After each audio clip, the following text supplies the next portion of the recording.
श्रीहरिकृष्णाय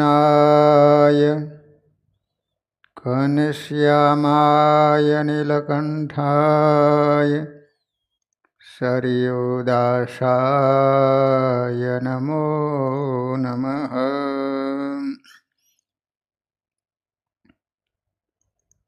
बोलो स्वामीनारायण भगवाननी। श्री हरिकृष्ण महाराजनी। श्री नरनारायण देवनी जय। श्री लक्ष्मी नारायण देवनी जय।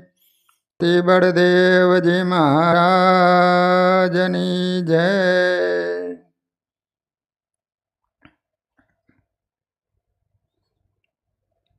वडोदराना बापूभाई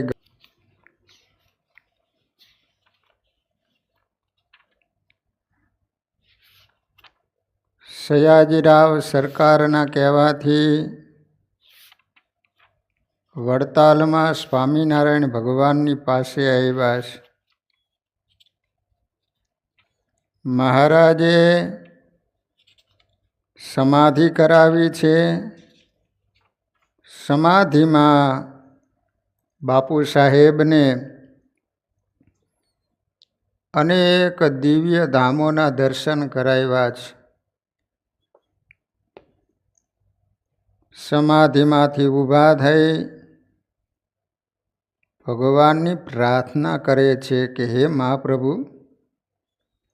ગોલોકના મધ્યને વિશે મહાતેજનો અંબાર જે તમારું અક્ષરધામ, એના મધ્યમાં મહાતેજોમય મણિરત્ન દિવ્ય સિંહાસન ઉપર તમે જ દિવ્ય મૂર્તિ રૂપે પ્રત્યક્ષ છો.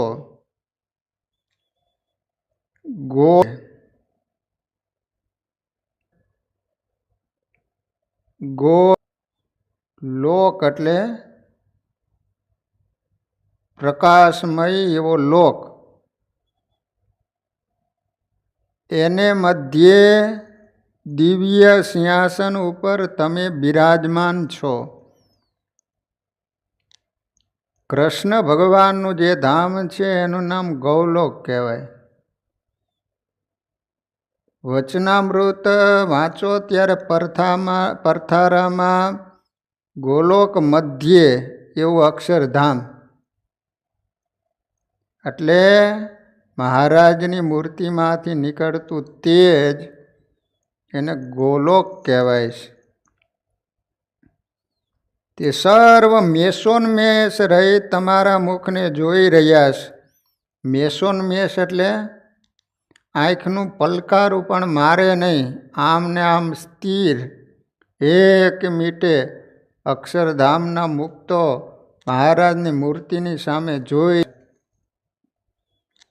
અપાર દિવ્ય સામગ્રી, તે વડે તમારી નિરંતર પૂજા અને આરતીઓ કરી સ્તુતિ કર્યા કરે છે. હું તો તમારા દર્શન કરતો દિવ્ય સુખના પુંજમાં નિમગ્ન થઈ રહ્યો. એ મહાસુખ જાણે મેં કોટી કલ્પ સુધી ભોગવ્યું હોય એવો મને આનંદ વર્ત્યા કરે છે. જો ભગવાનની મૂર્તિનું સુખ કેવું છે ખબર છે? એક નિમિષ માત્ર આમ ભગવાનનું દર્શન કર્યું હોય તો જાણે આમ કોટી કલ્પ સુધી સુખ હોય ને એવો આપણને આનંદ વર્તે. અને આ પંચ વિષયનું સુખ કેવું છે ખબર છે? તમે વર્ષો સુધી ભોગવ્યું હોય ને તો અંતે પાછું એ દુઃખનું દેનારું છે. ભગવાનની મૂર્તિનું સુખ એક આમ નિત્ર આંખનો પલકારો માલે એટલી વાર પણ જો એ સુખનો અનુભવ થયો હોય ને તો જાણે આમ કરોડો વર્ષો સુધી સુખ ભોગવ્યું હોય એવો આનંદ આપણને. સુખની શી કહું વાત કહી નથી જાતી, એ સુખ સંભાળતા આજ ફાટે મારી છાતી. આપણને હવે એ સુખનો અનુભવ થયો નથી, માત્ર વાત સાંભળીએ છીએ એટલે આપણને એમાં પ્રતીતિ આવતી નથી કે એ વળી શું હોય છે એવું. હા, આપણે આઈસ્ક્રીમ ખાઈને એકદમ આમ શીતળતા વર્તે, કારણ કે એ આપણને અનુભવ છે, ખાધેલો છે એટલે આપણને એ ખ્યાલ આવે છે. પણ હજી મહારાજ ને અક્ષરધામ ને એ શું સુખ હશે, એ કેવું હશે, માત્ર આપણે આ તો શાસ્ત્રો દ્વારા વાત સાંભળીએ છીએ, પણ એનો અનુભવ તો આપણને થયો નથી. એટલે આપણને એ તરત જ આપણે ઘૂંટડો આમ ઉતરતો નથી કે આ બધું શું હોય છે એમ. પણ એ તો જેને અનુભવ થયો હોય ને એને પછી આ લોકના સુખ છે ને વિષ્ટા જેવા લાગે. આમ વિષ્ટા પડી હોય તો આપણને જોવું ગમે, તરત આપણે નજર ફેરવી લઈએ ને. હળેલું કૂતરું હોય એને આપણને જોવું ગમે, કારણ કે હજી આપણને એ સુખનો અનુભવ થયો નથી. મહારાજની મૂર્તિમાં કેવું સુખ છે એ મહાસુખ જાણે મેં કોટી કલ્પ સુધી ભોગવ્યું હોય એવો મને આનંદ વર્ત્યા કરે. આહા હા હા હા, શું સુખ! તેજ તેજ તેજ!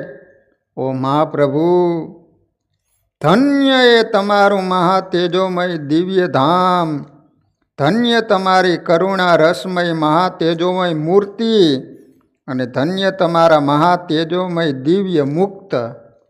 આહા!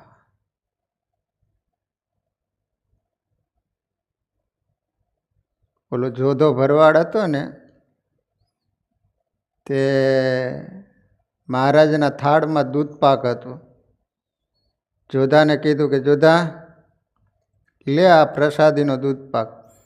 જોધાએ આમ જોયું ને તે અંદર કાજુ ને બદામ ને નાખેલું ને આ ઉકાળેલું ઘાટું. જોધો કે ઓ મહારાજ, આ તો બધું આમ બગડી ગયેલું દૂધ મને ન ભાવે હો મહારાજ.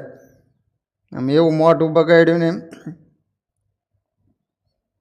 પણ મહારાજ કે આમ એક આમ ચમચી તો ચાખ, જો ભાવે તો પીજે ને ત્યારે પાસે મૂકી દેજે. પણ નહીં નહીં મહારાજ, આ બગડી ગયેલું નાખી દેવાનું હોય છે, મને તમે આપતા લાગો. પણ મહારાજ કે આમ એક આચમની તો કરી. અને ભગવાનના કહેવાથી જોધા ભરવાડે આમ ચાખ્યું તો ખરું, પણ આહા, એ મોઢે એક ઘૂંટડો ભરવા માટે વાટકો માંડ્યો, એવો મીઠો લાગ્યો ને દૂધપાક, એક જ ઘાયે આખો વાટકો પી ગયો. મહારાજને કે મહારાજ, હવે કાયમ આવો દૂધપાક આપશો તો હું ગાયું ચરાવવા માટે જઈશ. કારણ શું? જોધા ભગતને અત્યાર સુધી ખબર જ નહોતી, ચાખ્યો નહોતો ને. પણ ચાખ્યો ત્યારે ખ્યાલ આવ્યો કે ઓહો, આમાં તો આવો રસ છે. એમ આપણે એ સુખનો અનુભવ થયો નથી ત્યાં સુધી આ સુખ છે ને એ આપણને સારા લાગે છે. આ સુખ થાય તો આ બધા જ વિષયના સુખ છૂટી જાય, એને છોડવા ન પડે, છૂટી જાય. જે રીતે જીવુબા, લાડુબા, દાદા ખાચર, બ્રહ્માનંદ સ્વામી, ગોપાળાનંદ સ્વામી, એ બધાથી કેમ બધું છૂટી ગયું? કારણ કે એ સુખનો અનુભવ થયો ને, એને ખબર પડી કે ઓહો, આ કરતાં તો એ સુખ અનંત ગણા વિશેષ છે. હે મહાપ્રભુ, તે જ દિવ્ય મૂર્તિ, આ તમે પ્રત્યક્ષ અહીં મનુષ્ય આકૃતિ ધારીને બિરાજમાન છો. પ્રત્યક્ષ એટલે શું? પ્રતિ અક્ષ, અક્ષ એટલે આંખ, પ્રતિ એટલે સામે. તમારી આંખની સામે બેઠા હોય એને પ્રત્યક્ષ કહેવાય. અત્યારે તમે મારી સામે બેઠા છો તો બાપુભાઈ એમ કહે છે કે હે મહારાજ, આ તમે પ્રત્યક્ષ એટલે અત્યારે જ મારી સામે બેઠા છો ને, આકૃતિ ધારીને બિરાજમાન છો, અને તે જ મુક્તોએ પણ આ મનુષ્ય દેહ ધારણ કર્યા છે. તે સભા અને આ સભા તે એક જ છે. મહારાજ, હું અક્ષરધામમાં ગયો હતો ને, ત્યાં જેવી સભા હતી, જે મુક્ત હતા ને એ જ મુક્તો અહીંયા છે. તમે પણ અહીંયા છો. એ અક્ષરધામની સભા અને આ સભા એમાં જરા પણ ફેર નથી. તેમાં અણુ જેટલો પણ તફાવત નથી. એ રીતે મુક્ત સહિત આ પૃથ્વી ઉપર વિચરતા તમને આ સંસારની માયા જાળમાં વીંટાયેલા મારા જેવા મૂઢ પામર જીવ ક્યાંથી જાણી શકે? જો 4 પ્રકારના જીવ હોય, પામર, મૂઢ,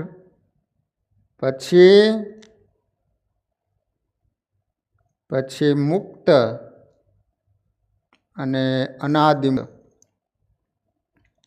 તો હે પ્રભુ, તમે તો આ સમયમાં કૃપાનો સામટો સમુદ્ર રેલાવ્યો છે, જેથી ઘોર કર્મ કરનારા મહાપાપી અને અધમ જીવો પણ તમારા શરણથી તથા કૃપાથી મોક્ષ પામી ગયા છે. અને અનંત જીવો મોક્ષ પામશે.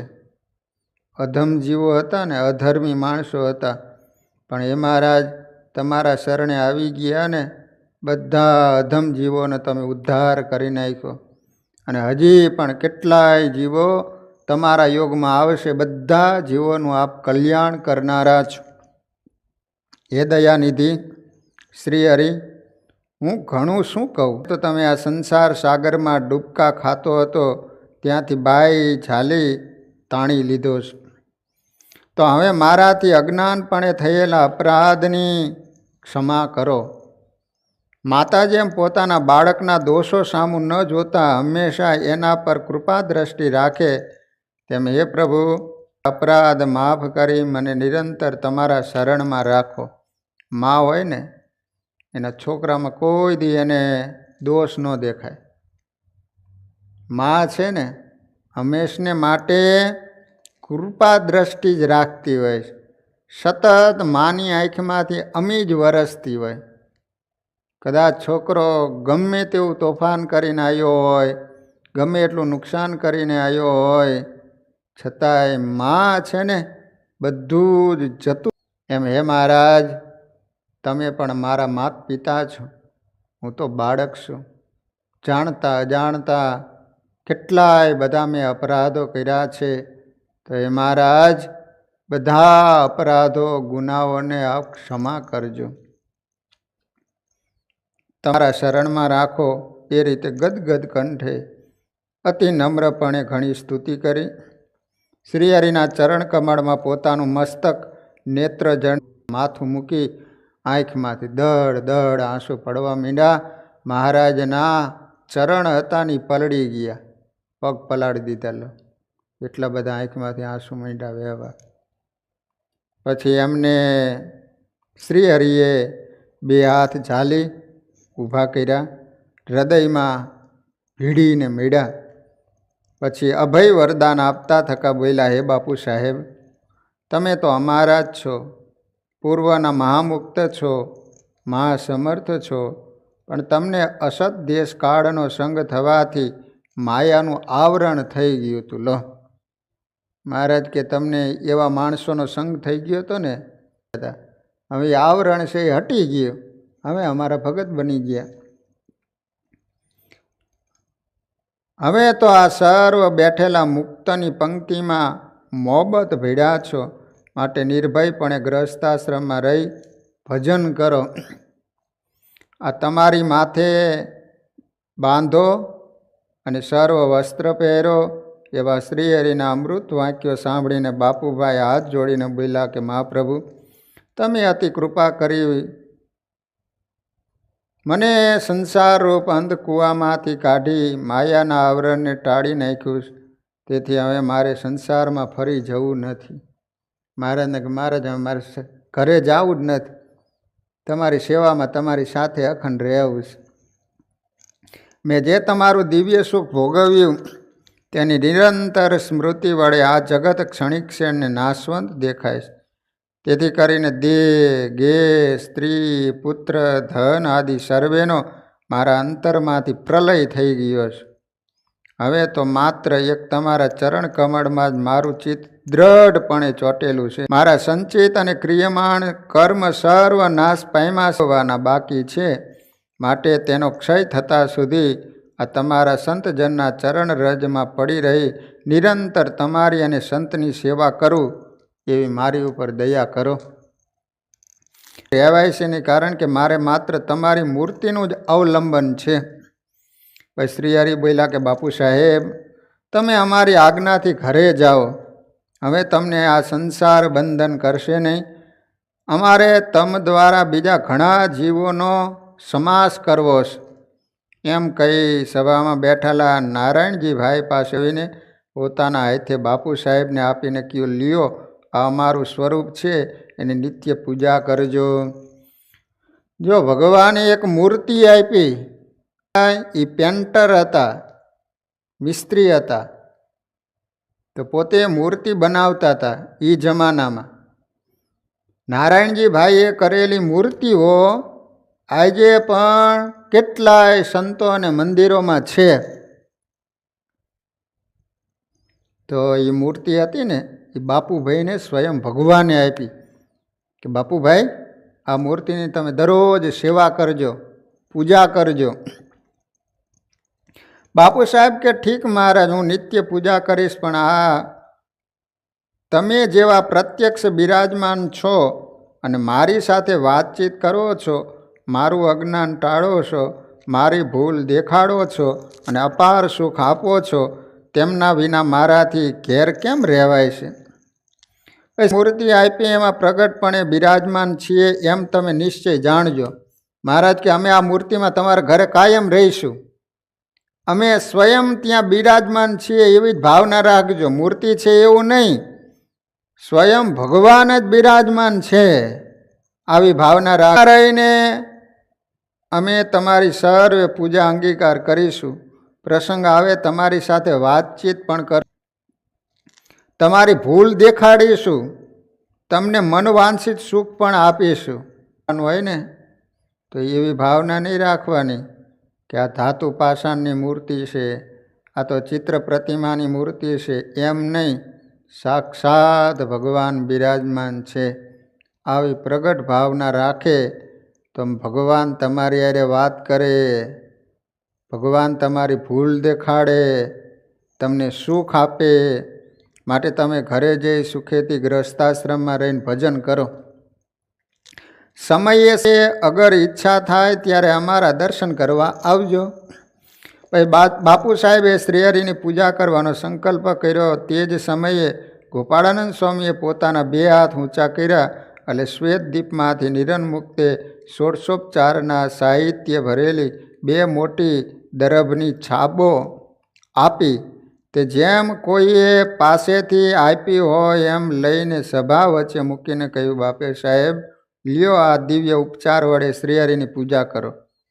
તો ગોપાળાનંદ સ્વામી આમ હાથ ઊંચો કર્યો ને, તા શ્વેત દીપના મુક્તોએ પૂજાપો આપ્યો, છાબો.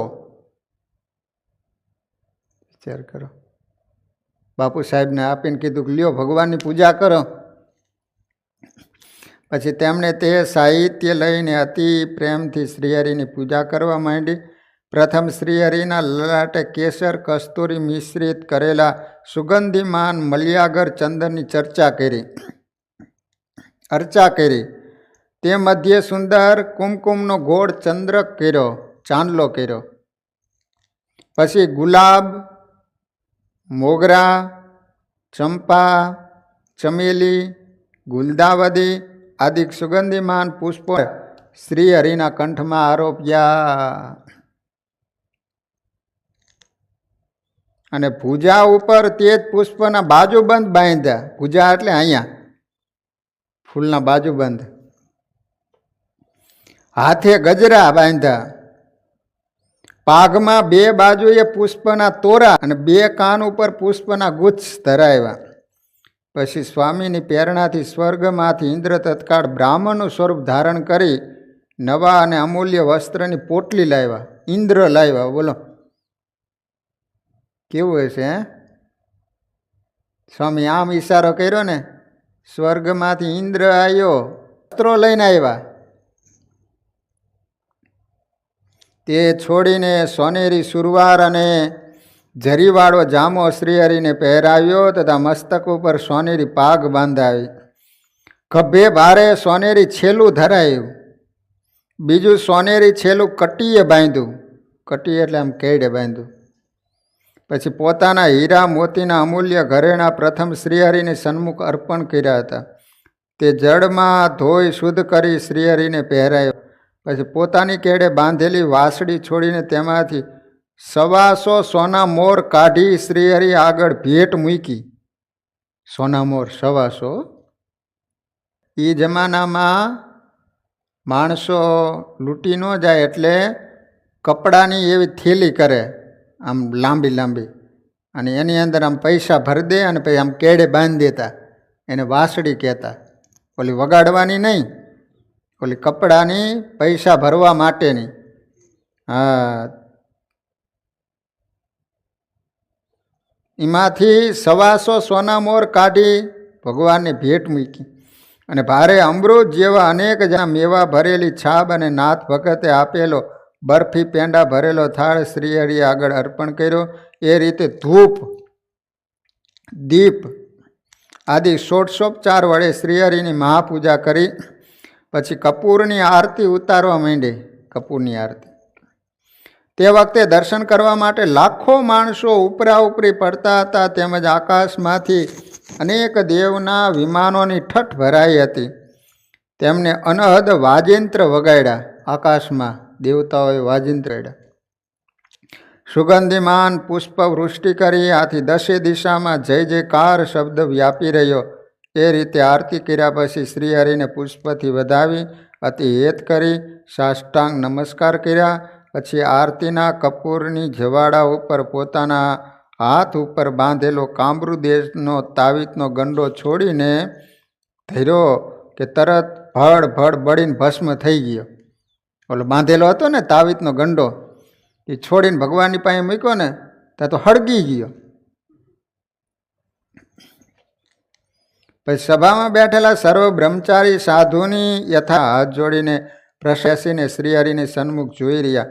ધન્ય પ્રભુ, ધન્ય પ્રભુ એમ બોલતા બોલતા પોતાનું મસ્તક ડોલાવતા હતા. પછી શ્રી ચરણારવિંદ આપ્યા. ક્યાં ચરણારવિંદ આપ્યા? છાતીમાં આપ્યા. નકર કપડા ઉપર તો પાડી દે, પણ ભગવાને બાપુભાઈને છાતીમાં આપ્યા. કેવું થયું છે? શાંતિ શાંતિ થઈ ગઈ છે. ચરણ ક્યાંથી મળે? મોટા મોટા દેવતાઓને પણ ભગવાનના દર્શન ન થાય. એ ભગવાન છાતીએ ચરણારવિંદ આપતા હોય છે. કેવું એકદમ ટાઢું થઈ જતું હોય છે.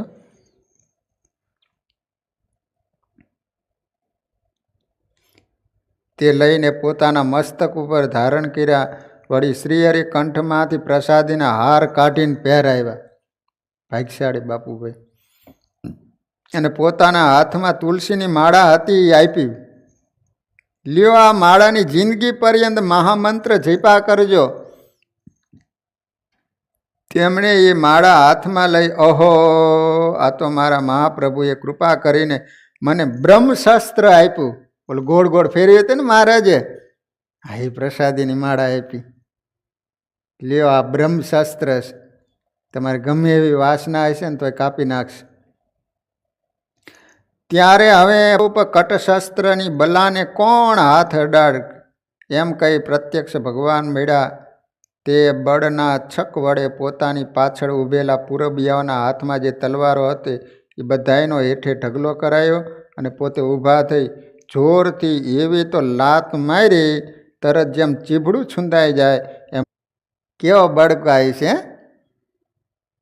તલવારના ટુકડે ટુકડા કરી નાખે. બોલો, તલવાર ન કરે એમ ભાંગે? કેટલી તાકાત છે કે હવે આપણે તલવાર બલવાર ન જાય, હવે તો માળા. સ્વામિનારાયણ ભગવાને જે હાથમાં તલવારો હતી, જે હાથમાં બંદૂકો હતી, જે હાથમાં બાણ હતા, એ હાથમાં ભગવાને માળા પકડાવી દીધી. આ સ્વામિનારાયણ ભગવાનની. શ્રીહરિએ પોતે દરેક પૂરબિયાને એક માળા અપાઈ. એને હારે બીજા આવેલા હતા ને 25 જણા. બધાને એક એક માળા અપાય. તેથી સર્વજણ ઉત્તમ સત્સંગી થયા અને બાપુ સાહેબની પેઠે નિરંતર માળા હાથમાં રાખીને ભજન કરતા. પણ તલવાર આદિ કટશસ્ત્રને જીવતા સુધી અડક્યા નહીં. પછી તલવારને અડ્યા જ નહીં. પછી બાપુ સાહેબે પોતાના વસ્ત્ર કાઢી મૂક્યા હતા. તે શ્રી હરિએ પ્રસાદી કરી તેને આપીને પહેરાવ્યા અને કંઠમાંથી પુષ્પના હાર કાઢી મહાપ્રભુએ આપ્યા અને સર્વ પુરબિયાને પણ પ્રસાદીના હાર પહેરાવ્યા. પછી બાપુ સાહેબે પોતાને પહેરાવેલા ઘરેણાં ઉતારી તત્કાળી સભામાં દીનાનાથ ભટ્ટ બેઠા હતા ને એને આપી દીધા. ભગવાનનો સ્વભાવ એવો હતો, કાંઈ પણ દાનમાં આવે ને હરિભક્તો ભેટ મૂકે ને પછી બ્રાહ્મણને આપી દે. એ રીતે શ્રીહરિએ વડતાલમાં 12 દિવસ સુધી રામનવમીના સમયાનો મહોત્સવ કર્યો. 1-2 દિવસ નહીં, 12 દિવસ સુધી રામનવમીનો ઉત્સવ કર્યો. સર્વને પોતાનું અપાર સુખ આપ્યું. સમયો પૂરો થતાં સુધી બાપુ સાહેબ પણ પોતાના મંડળ સહિત શ્રીહરિની પાસે રહ્યા. એમને શ્રીહરિ નિત્ય પોતાના થાળનો પ્રસાદ જમાડતા હતા. તે ગઢપુર જવા તૈયાર થયા ત્યારે બાપુ સાહેબને ગોપાળાનંદ સ્વામી સાથે વડોદરે જવાની આજ્ઞા કરી. તેથી તે આજ્ઞા માથે ચડાવી શ્રીહરિને દંડવત પ્રણામ કરી મૂર્તિ હૈયામાં ધારીને વડોદરે ગયા. બાપુ સાહેબની સાથે ગોપાળાનંદ સ્વામી વડોદરા ગયા. સંત મંડળને દેશાંતરમાં મુમુક્ષુજનોને ઉપદેશ આપવા જવાની આજ્ઞા કરી. હરિભક્તોને દર્શન આપતા એમની પૂજા ગ્રહણ કરતા શ્રીહરિ વડતાલથી નીકળી અને ગઢપુર પધાર્યા છે. હવે બાપુ સાહેબ પોતાના સ્વારો સહિત સ્વામીની ગાડી સાથે ધીરે ધીરે વડોદરા આવ્યા. સ્વામી મંદિરમાં પધાર્યા. પોતે ઘેર આવી પોતાના પત્ની ગંગાબાઈ આદિ સર્વના ઘરના માણસોને શ્રીહરિનો અપાર મહિમા કહી વર્તમાન નિયમ કંઠીઓ ધરાવીને પૂજા કરવાની રીત દેખાડીને ભજન કરવાનું ચાલુ કર્યું. ઓલી મૂર્તિ આપી હતી ને એ પધરાવી અને ઘરના બધાને કીધું કે જો આવી રીતે ભગવાનની સેવા કરવાની, આ રીતે ભગવાનની ભક્તિ કરવાની. આપેલી મૂર્તિ પોતાના ઘરમાં સિંહાસનમાં પધરાવી ધામધૂમથી મોટો મહોત્સવ કર્યો. ઘરે ભગવાનની મૂર્તિ પધરાવો ને તે સંતોને બોલાવી વ્યવસ્થિત પદ્ધતિસર વિધિથી ભગવાનની સિંહાસનમાં સ્થાપના કરવી જોઈએ. ચંદન પુષ્પ ધૂળે નિત્ય પૂજા કરવા માંડી. તેમજ નિરંતર ભજન કરવા માંડ્યું. ઘરમાં રહ્યા થકા સાંખ્યોગ પાડતા. સાદા અને ધોળા વસ્ત્ર પહેરતા. ભાઈ બધો ઠાઠમાર કાઢી નાખ્યો. ધોળા વસ્ત્ર સાદા આવે ને એવા પહેરે. મૂછો મુંડાવી નાખતા. પહેલાં તો મૂછો આમ રાખતા, લીંબુ હલવાઈ જાય ને એવડી મૂછું હોય. અતિશય શાંતપણું રાખતા. દયાળુ અને સમાગમ કરતા. લો, સત્સંગ થવાથી જીવનમાં કેટલું બધું પરિવર્તન આવે છે. કેવા હતા 1 મિનિટમાં કેવા થઈ ગયા. સત્સંગ બિના જન્મ મરણ બ્રહ્માનંદ સ્વામી કહે છે કે જાય નહીં. શ્રદ્ધાપૂર્વક દાન પુણ્ય કર્યા કરતા હતા. શસ્ત્રને કદી અડકતા નહીં પણ હાથમાં નિરંતર માળા રાખતા. અને પ્રગટ ભગવાન મળ્યા એના છકમાં અલમસ્તની પેઠે ઊંચે સ્વરે સ્વામિનારાયણ સ્વામિનારાયણ, મનમાં નહીં હો, ઊંચે સાદે બોલે સ્વામિનારાયણ સ્વામિનારાયણ. એમ ઘરમાં રસ્તામાં જ્યાં જતા ત્યાં ભજન કરતા. રસ્તામાં હાલ્યા જાય ને તો ઊંચે હાથે સ્વામિનારાયણ સ્વામિનારાયણ. બધાને ભગવાનનું ભજન, ભગવાનનું નામ સંભળાય ને કાનમાં જાય તો પાપ બળી જાય. રસ્તામાં હાલ્યા જતા હોય તો ભલે, અને ઘરમાં હોય તો ભલે, રાજસભામાં જાય તોય ત્યાં સ્વામિનારાયણ સ્વામિનારાયણ બોલે. એક દિવસ મૂર્તિમાંથી શ્રીહરિએ પ્રત્યક્ષ દર્શન આપીને કહ્યું કે બાપુ સાહેબ, તમે અમારી પૂજા કરીને 2 પતાસા કે સાકરના 2 કાંકરા ધરાવો અને તમે તો નિત્ય 2 મિષ્ટાન જમો છો. તો જાણો છો અમે તો એમાં પ્રત્યક્ષ બિરાજમાન છીએ, માટે ઘરમાં જે રસોઈ થાય એનો નૈવેદ્ય તરીકે પ્રથમ અમને થાળ ધરાવી પછી તમે જમજો. ભગવાને પ્રત્યક્ષ દર્શન આપ્યા મૂર્તિમાંથી. એ બાપુભાઈ, શું 2 પતાસા અમને ધરાવવાના? તમે તો બસેર ખાઈ જાઓ છો દરરોજ, અને 2 કાંકરા ધરાવો છો હાકરના.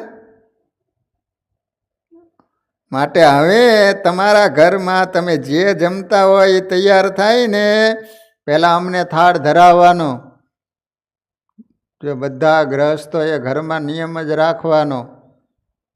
રસોઈ તૈયાર થાય એટલે ભગવાનનો એક થાળ વાટકા બધા અલગ રાખવાનો ભગવાન માટેનો. ઘણા અમે ઘરે જઈને એટલે ભગવાનને માટે એ અલગ જ થાળ હોય, એની વાટકી હોય, ગ્લાસ હોય, પણ થોડાક વ્યવસ્થિત રાખવાના, મોટા. અમુક તો ભેંસના ડોળા હોય ને એવડી જ વાટકી હોય. ભગવાન કે આમાં તો એક ઘૂંટડો પીધો નથી, ખૂટ્યું નથી. એટલે ભગવાનને થાળ દરરોજ ધરાવો. પછી બધું પ્રસાદીનું કરી અને પછી ઘરના સભ્યોને જમાડવા. માટે ઘરમાં જે રસોઈ થાય એનો નૈવેદ્ય તરીકે પ્રથમ અમને થાળ ધરાવો પછી તમે જમજો. અને એ થોડીક વાર ભગવાનની પાસે રાખો. આ તો ભગવાનની પાસે આમ દેખાડ્યું કે ન દેખાડ્યું, ભગવાન કે જોવા તો દે. આમથી નામ આમથી નામ થોડીક વાર રાખવાનું.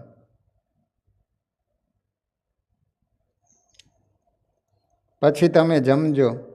બાપુ સાહેબ હાથ જોડી કહ્યું, ધન્ય કૃપાનાથ, મારી ભૂલ દેખાડી ખરી હો. ભગવાને ભૂલ દેખાડી. એમ કહી સત્સંગી હરિશંકર બ્રાહ્મણને રસોઈ કરવા રાખ્યો. ભગવાને આવું કીધું ને, હવે તો વ્યવસ્થિત ભગવાનને થાળ કરવો. એક બ્રાહ્મણને રાખી લીધો. એ કે જો તારે દરરોજ ભગવાનને માટે થાળ બનાવવાનો. પછી નિત્ય વારા ફરતી પકવાનની ભારે રસોઈ કરાવી થાળ ધરતા. તેમાં દર પૂનમે મંદિરમાં પણ ભારે રસોઈઓ કરાવીને ઠાકોરજી સાધુ બ્રાહ્મણને જમાડતા. મંદિરમાં દર પૂનમે રસોઈ આપતા ભગવાનને અને સંતોને. એક વખત પૂજા કરતા પહેરાવેલો પુષ્પનો હાર મૂર્તિએ પોતાની કોટમાંથી કાઢીને વેગળો ફેંકી દીધો અને કહ્યું કે બાપુ સાહેબ, તમને 50,000ની નિમણૂક મળે છે, તે પણ લોભ કરીને અમને માત્ર 1 પૈસાનો હલકો હાર નિત્ય પહેરાવો છો. તે કરીને અમે નહીં પહેરીએ. આ થોડાક લોભિયા હતા. તે નાનો એવો ભગવાને હાર ધરાવે. તે ભગવાને એકવાર મૂર્તિને પહેરાવેલો હાર ફેંકી દીધો. એ કે તમને 12 મહિને 50,000 રૂપિયા આવે છે અને અમારે માટે 1 પૈસાનો હલકો હાર અમને પહેરાવો છો, આટલો બધો ખર્ચો કરો છો અને અમારા માટે આવો હલકો હાર લાવવાનો? ફેંકી દીધો ભગવાન. અમે નહીં. એવું સાંભળી બાપુ સાહેબે કહ્યું કે ધન્ય મહાપ્રભુ, હવે હું લોભ નહીં કરું. લો, વ્યવહારમાં એટલા બધા રૂપિયા વાપરે, લગ્ન કરવા હોય કેટલા રૂપિયા વાપરે, છોકરા છોકરીઓના પ્રસંગ હોય કેટલા રૂપિયા વાપરે. કેલ ભગવાનને માટે તો કે કંઈ નહીં. આ લોભિયા હતા તે ભગવાન ઓલો હાર હતો એ ફેંકી દીધો. હવે હું લોભ નહીં કરું એમ કહી પછી નિત્ય 1/2 રૂપિયાનો મોટો ભારે સુગંધીમાન પુષ્પનો હાર ચડાવવા માંડ્યા. એ જમાનામાં બહુ રૂપિયા થાય. પછી તો સરસ મજાનો મોટો હાર લાવે હો, અને ભગવાને દરરોજ હાર પહેરાવે. પૂજા કરી રહ્યા પછી તે પ્રસાદીના થાળ લઈને મેનામાં બેસીને મંદિરમાં આવતા. ત્યાં ઠાકોરજીના દર્શન કરી દંડવત પ્રણામ કરી નિત્ય 1 રૂપિયો અને શ્રીફળ ભેટ મૂકી સભામાં સ્વામીના દર્શન કરી તે હાર સ્વામીની પૂજા કરીને એમને પહેરાવતા. એક વખત બાપુ સાહેબને ઘણો તાવ આવ્યો. તાવ અને ટાઈડના કંપારાથી ધ્રુજવા લાગ્યા. તાવ આવે એટલે ઠંડી લાગે ને. તેથી સેવકે દુશાલો ઓઢાડ્યો. પછી સૂતા સૂતા સ્વામિનારાયણ સ્વામિનારાયણ એમ ભજન કરવા લાગ્યા. તરત મૂર્તિમાંથી શ્રીહરિ પ્રત્યક્ષ થઈને ઊભા થઈને કહે, હા શું છે? કેવી ભક્તિ એ છે. મૂર્તિમાંથી સ્વયં ભગવાન પ્રગટ થાય. શું છે બાપુભાઈ, તમને તાવ ચડ્યો છે? એમ કહીને શ્રીહરિએ પોતાના હાથમાં સોટી હતી ને એક માર્યો, તેથી તાવે ચીસ પાડી. તે ત્યાં બેઠેલા માણસોએ સાંભળી. પછી તાવે કહ્યું કે હું ક્યાં જાઉં? ત્યારે શ્રીહરિ બોલ્યા કે આ દુશાલામાં જા. એટલે તરત બાપુ સાહેબના શરીરમાંથી તાવ નીકળીને દુશાલામાં પેઠો, શાલ હતી ને એમાં મૂકી દીધો. પછી બાપુ સાહેબ હોશિયાર થઈને બેઠા અને દુશાલાને વેગળો મૂક્યો. તે ધ્રુજવા અને ઉછળવા માંડ્યો. બોલો ધ્રુજવા માંડ્યો, તાવ એમાં ગયો ને. પછી શ્રીહરિએ કહ્યું કે બાપુ સાહેબ, તમને ધ્યાન ભજનમાં કંઈ વિક્ષેપ થાય છે? તેમણે કહ્યું કે હું પાછલી રાતે ધ્યાન ભજન કરવા બેસું છું. તે વખતે મારી હવેલી પાછળ એક મકાન છે. એમાં કેટલાક મનુષ્યો આવીને બૂમો પાડી બોલે છે. તેથી ધ્યાનમાં વિક્ષેપ થાય છે. શ્રીહરિએ તાવને કહ્યું કે તું એ મકાનમાં જઈને રહેજે. આ ધ્યાન કરતા હોય ને તો પાછળ મકાનમાં કોઈક રાયડું પાડે. મહારાજે કીધું કે તાવ તું ત્યાં જતો રહે. પછી તાવ દુશાલામાંથી નીકળી એ મકાનમાં જઈને રહ્યો ને જે માણસ એમાં પેશે તરત એને તાવ ચડે. એથી કંપારીઓ ખાતો ઘેર જઈને ગોદડા ઓઢીને પડે. એ રીતે ત્યાં જનારા લોકોને એ મકાનમાં કેટલાક દિવસ સુધી તાવે હેરાન તે મકાનમાં આવતા બંધ થઈ ગયા. અને એ મકાનનું બુખારિયા એવું નામ પ્રસિદ્ધ થયું, બુખારિયા. છતાં કોઈ અજાણી એમાં પેશે તો તરત એને તાવ ચડે. પછી ઘણે દિવસે તે મકાન ઉજ્જડ થયું. પછી પડી જવાથી મેદાન થઈ ગયું. એક વખત બાબા સાહેબના ફળિયાના લોકોએ કહ્યું કે બાપુ સાહેબ, તમે હવેલી પાસે કૂવો કરાયો પણ એમાં પાણી ખારું ઝેર જેવું નીકળ્યું. તેથી અમારે સર્વ ગરીબ લોકોને શહેર બહારથી પાણી લાવવાનું મહા દુઃખ રહ્યું. તમે તો શ્રીમંત છો એટલે ઘરમાં ટાંકા છે અને કાવડોથી મંગાવો છો. ત્યારે બાપુ સાહેબ બોલ્યા કે તમને પાણીનું દુઃખ છે તે હું શ્રીહરિને કહીશ. પછી બીજે દિવસે પૂજા કરી શ્રીહરિની મૂર્તિને પ્રાર્થના કરી કે કૃપાનાથ, કૂવામાં પાણી ખારું નીકળવાથી મારા ફળિયાના લોકોને મીઠા પાણી માટે શહેર બહાર ઘણે છેટે જવું પડે, તેથી તેમને ઘણી હરકત પડે છે.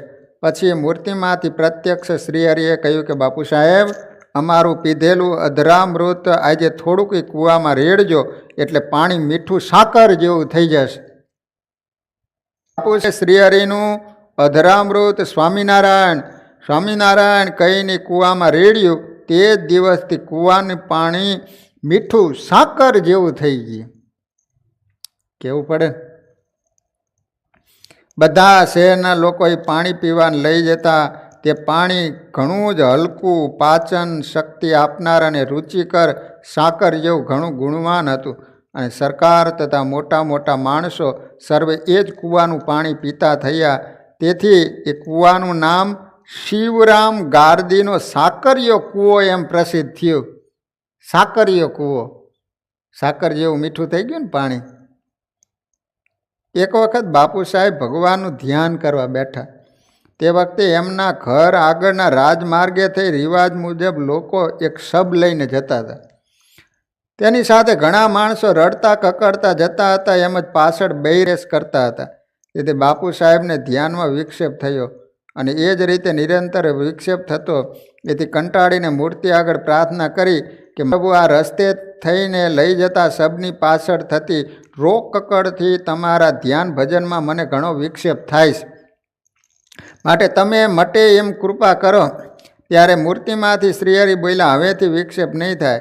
ત્યાર પછી રસ્તે થઈને જે લોકો શબ લઈને જાય તે શબમાં તે ઠેકાણે હાથી જેટલો 100 મણ ભાર થઈ જતો અને જે કોઈ રડે એના મોઢા સજ્જડ બંધ થઈ જતા. તેથી શબ્દ નીકળે નહીં અને કોઈ કૂટે એના હાથ સજ્જડ થઈ જાય એટલે ઉપડે જ નહીં. એ રીતે 4-5 સબ લઈ જનારને થયું. તેથી શેખ જાણી ગયા અને એ રસ્તેથી સબ લઈ જવાનું બંધ કર્યું અને બારીને રસ્તેથી લઈ જવા લાગ્યા. તેથી એ રસ્તાનું નામ મુર્દા બારી રસ્તા એવું પડ્યું અને અદ્યાપી પણ પ્રસિદ્ધ છે. ઘણા લોકો એમ પણ કહે છે કે બાપુ સાહેબે જાદુ કરીને એ રસ્તો મળદા લઈ જવા માટે બંધ કર્યો. એ રીતે શ્રીહરિએ મૂર્તિ દ્વારા અગણિત અને મહા અદ્ભુત પરચા આપ્યા છે તે કહી શકાય એમ નથી.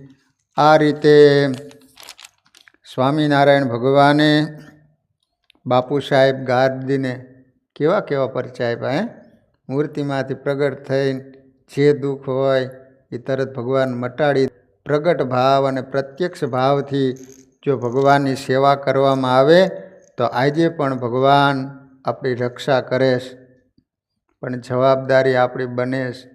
જેવી ભગવાનની સેવા કરીએ, જેવા ભગવાનને આપણે સાચવીએ એવા ભગવાન આપણને સાચવે. વાલા ભક્તજનો, કાલે સેટરડે છે. આપણે કહુત ગેમ અને સહજાનંદ ચરિત્ર 4 થી 5 વાગ્યા સુધી, 5 થી 6 વાગ્યા સુધી ગેમ, 6 થી 7 વાગ્યા સુધી ઝૂમ દ્વારા કીર્તન ભક્તિ, 7 વાગ્યે ભગવાનની આરતી, ત્યારબાદ હનુમાનજી મહારાજની આરતી, સ્તુતિ પ્રાર્થના અને ત્યારબાદ 7:30 થી 8 વાગ્યા સુધી ભગવાનના ચરિત્રોની કથા. આ રીતે દર સેટરડે મુજબ કાલનો પ્રોગ્રામ રહેલો છે. તો ખાસ બધા ભક્તજનો ઘેર બેસી અને લાઈવ એ બધા જ પ્રોગ્રામનો લાભ લેશો. શનિવારના યજમાન થવાની ઈચ્છા હોય તો પોતાનું નામ લખાવી દેજો. વાલા ભક્તજનો, આ સમયથી તમે પ્રતીક્ષા કરી રહ્યા છો ક્યારે દર્શન ખુલે, ક્યારે ઠાકોરજીના દર્શન કરવા માટે જઈએ. પણ કોરોના વાયરસને કારણે સરકારના નિયમ મુજબ અને આપણા આરોગ્ય શરીરની કાયમને માટે કાળજી રાખવા માટે આપણે મંદિર બંધ રાખવામાં આવેલું હતું. અત્યારે ગવર્નર તરફથી રજા આપવામાં આવી છે. તો રવિવાર અને 14 તારીખથી દર્શન માટે આપણું મંદિર ઓપન કરવામાં આવે છે. તો બધા